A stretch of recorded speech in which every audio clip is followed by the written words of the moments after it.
Hello दोस्तों, एक बार फिर से स्वागत है आपका अपने YouTube चैनल पर जिसका नाम है ऑनलाइन ITI। दोस्तों, पिछली वीडियो में हमने बात करी थी ITI इलेक्ट्रीशियन थ्योरी के लेसन नंबर 5 डीसी परिपथ के 20 महत्वपूर्ण प्रश्नों के बारे में। पिछली वीडियो में हमने आपको डीसी परिपथ के 10 इंपॉर्टेंट क्वेश्चन आपको बता दिए थे। दोस्तों, इस वीडियो में हम आगे आने वाले 10 इंपॉर्टेंट क्वेश्चन की बात करेंगे। दोस्तों शुरू करते हैं आज का वीडियो।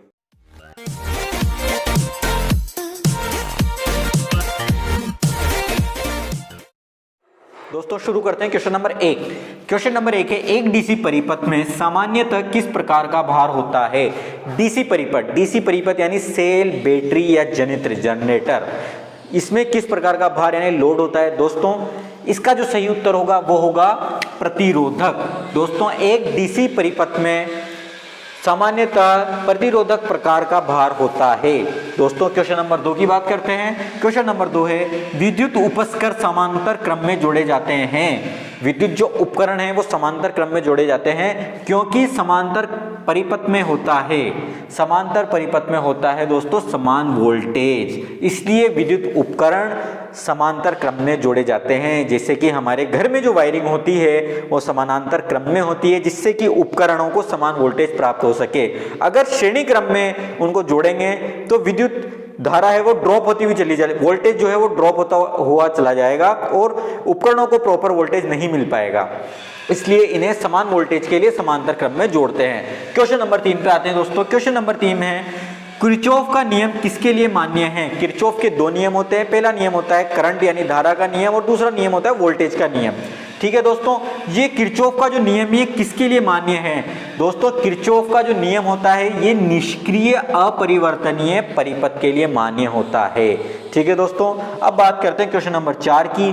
क्वेश्चन नंबर 4 है, निम्न में से कौन सा लैंप का प्रतिरोध न्यूनतम होगा? जो ये उपरोक्त 4 लैंप दिए हुए हैं जिनके शक्ति और उनका वोल्टेज दिया हुआ है, इसमें से किस लैंप का प्रतिरोध न्यूनतम होगा? दोस्तों मैं आपको बता देता हूं,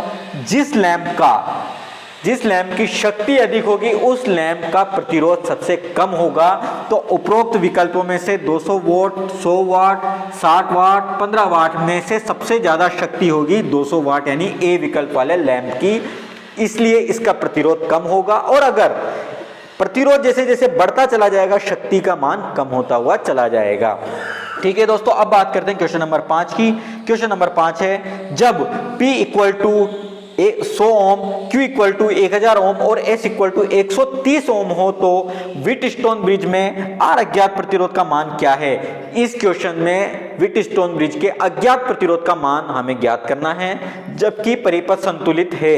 परिपथ संतुलन से तात्पर्य यह है कि केल्विन मापी में धारा का मान इस परिपथ का 0 होना चाहिए। ठीक है दोस्तों, अब हमें यहाँ पे व्हीटस्टोन ब्रिज में R अज्ञात प्रतिरोध का मान ज्ञात करना है। इसके लिए जो सूत्र होता है वो मैं आपको बता देता हूं। इसके लिए सूत्र होता है P upon Q is equal to S upon R।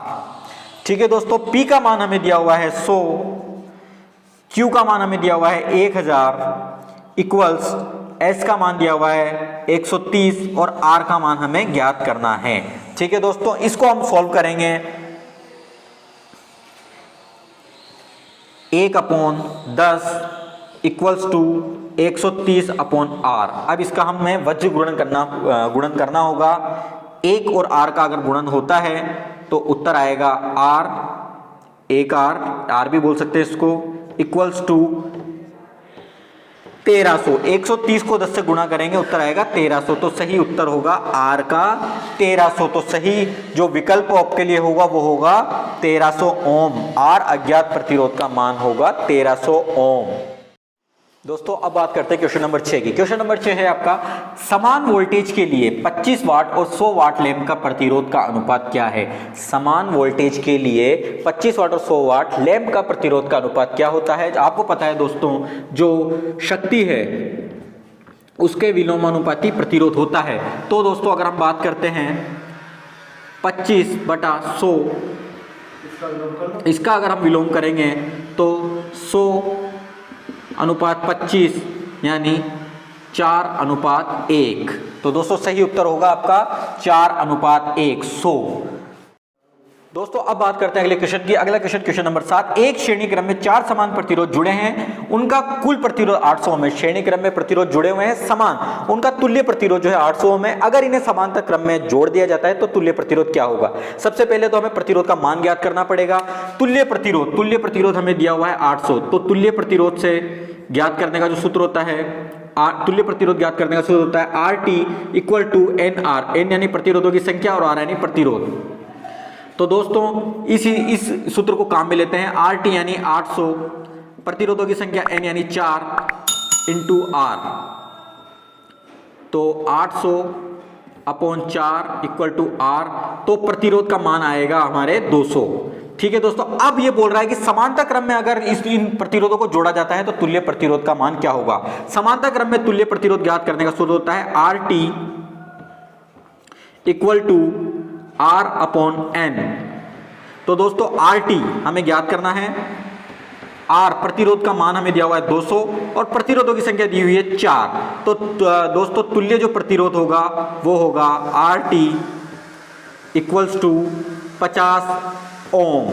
ठीक है दोस्तों, जो समांतर क्रम में जोड़ने पर इस प्रतिरोध का क्या कहते हैं, तुल्य प्रतिरोध होगा 50 ओम। अब दोस्तों अगले क्वेश्चन पे आते हैं। अगला क्वेश्चन है, किसी बंद परिपथ में सभी वोल्टेज ड्रॉप का योग 0 के बराबर होता है, यह कथन किस नियम पर आधारित है? दोस्तों किसी बंद परिपथ में सभी वोल्टेज ड्रॉप का योग 0 के बराबर होता है, यह कथन किरचॉफ के द्वितीय नियम पर आधारित है।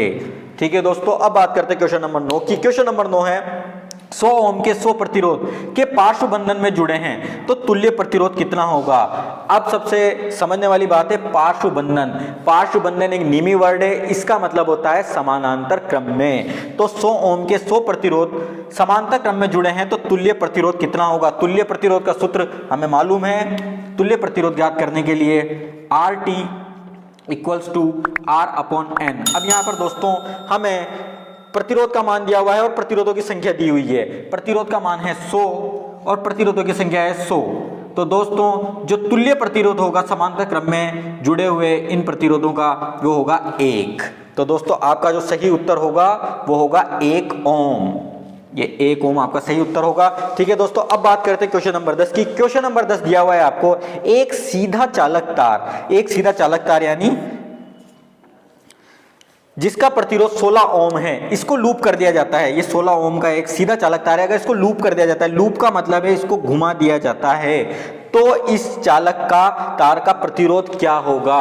दोस्तों मैं आपको बता देता हूं, अगर इसको घुमा दिया जाता है तो इसका ये रूट हो जाएगा, यानी इसका ये सही उत्तर होगा 4 ओम। रूट यानी 16 का रूट अगर हम करते हैं तो हमें उत्तर प्राप्त होता है 4, तो सही उत्तर होगा 4 ओम। तो दोस्तों आज के वीडियो में हमने बात करी आईटी इलेक्ट्रीशियन थ्योरी के लेसन नंबर 5 डीसी परिपथ के 20 महत्वपूर्ण प्रश्नों की। 20 महत्वपूर्ण प्रश्न ऐसे प्रश्न हैं जो कि लगातार परीक्षाओं में आते रहे हैं और आगामी आने वाली परीक्षाओं में इन्हीं प्रकार के प्रश्न हमेशा आते रहेंगे दोस्तों। तो इन प्रश्नों की आप विशेष रूप से तैयारी करें दोस्तों। अगर आपको किसी प्रकार की कोई शंका है या कोई क्वेश्चन है तो आप हमें कमेंट के माध्यम से पूछ सकते हैं दोस्तों। अगर आपको ये वीडियो अच्छा लगे तो इसे प्लीज़ लाइक ज़रूर करें, अपने दोस्तों को शेयर करें, जिससे कि हमें ज़्यादा से ज़्यादा लोगों तक पहुँचने का अवसर मिल सके दोस्तों। और हमारे इस चैनल को ज़रूर सब्सक्राइब करें, जिससे कि आपको आगे आने वाली लेटेस्ट वीडियो तुरंत मिल सके दोस्तों। धन्यवाद। जब आपके शरीर में करंट प्रवेश कर जाते हैं तो आपको